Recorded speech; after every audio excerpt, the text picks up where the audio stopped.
Hey internet!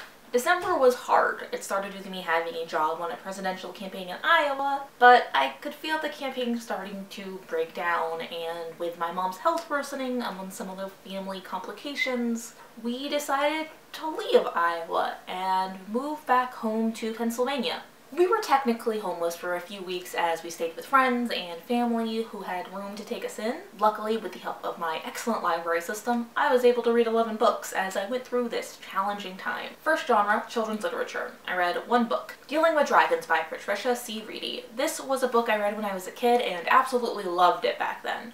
I found out that it is actually the beginning of a series and decided to read it as an adult.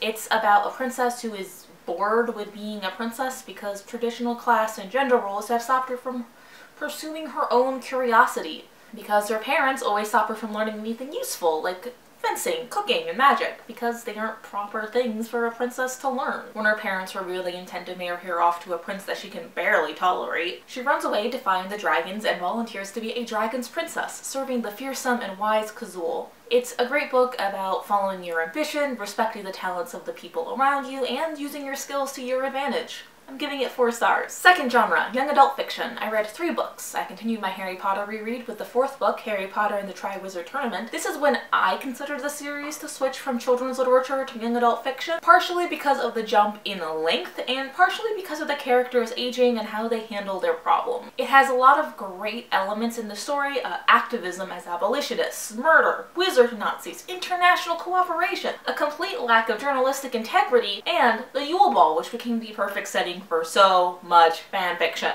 It isn't my favorite book in the series, but there is a lot to admire about it. I'm giving it 5 stars. Again, but better, by Christine Riccio. This is a story about a semester in college spent studying abroad with elements of culture shock, hope, and curiosity about the world around you. It also has a time travel element to it, a choice to do a hard reset on your life. A way to pick a time to go back to so you can change the outcome of your life. Personally, I would go back to redo my life starting in high school, not college, but this was really cool to see someone choose the love of their life, writing, and a romantic partner to redo their life with. It was fun. It made me think of the opportunities in my life. I'm giving it 3 stars. Frankly in Love by David Yoon. Frank Lee is stuck between his Korean parents' expectations and what he's experienced from growing up in Southern California. His parents only have one rule when it comes to love: date Koreans, which is hard to follow when he falls for a beautiful, smart, and chill white girl. His Korean friend Joy Son has a similar problem, and they decide to fake date to mislead their parents and enjoy their senior year of high school. That's right.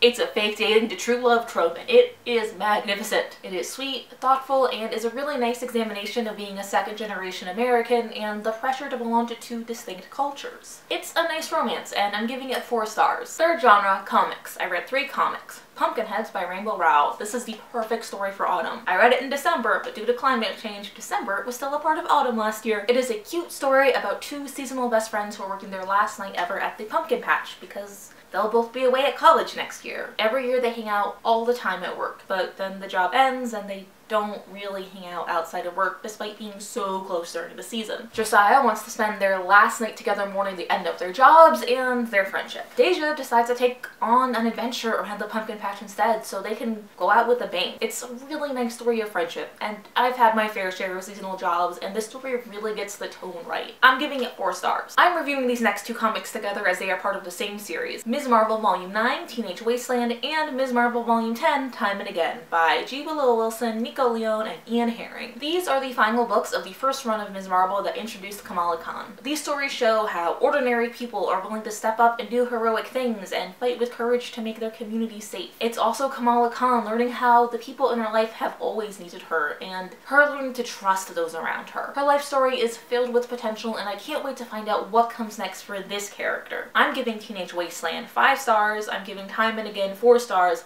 because I don't like endings. 4th genre, classics. I read 3 classic books. Northanger Abbey by Jane Austen. This was Austen's first novel, but was published after her death. It is about sweet, innocent, gullible Catherine Morland. She repeatedly falls into trouble because she wants things to be like they are in the novels she reads. Reading novels was still considered somewhat scandalous at this time, and because Catherine is just too trusting. Her first trip to Bath and subsequent visit to Northanger Abbey are marked by her inexperience in social situations, and her willingness to believe those around around her. She learns and grows into a discerning young woman by the time the book is done. She is still a bookish heroine who loves love and loves novels, but she is better equipped for what life throws her way.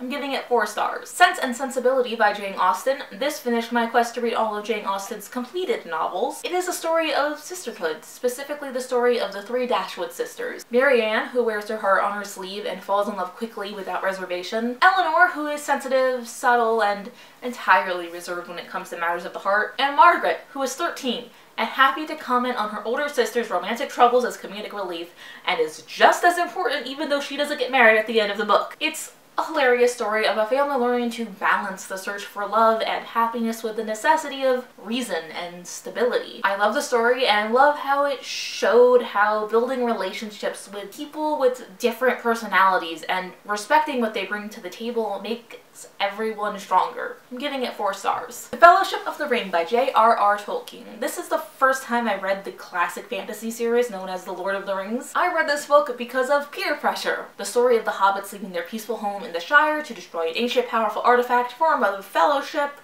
and begin their journey through Middle-earth is enchanting. I really like the moments of calm, of preparing for an upcoming war, and the tension created by the inevitability of destruction that would come. But mostly I read this book and realized why everyone wanted me to read it. It's good writing, and it's a fun adventure. I'm giving it 4 stars. The 5th and final genre of this video, nonfiction.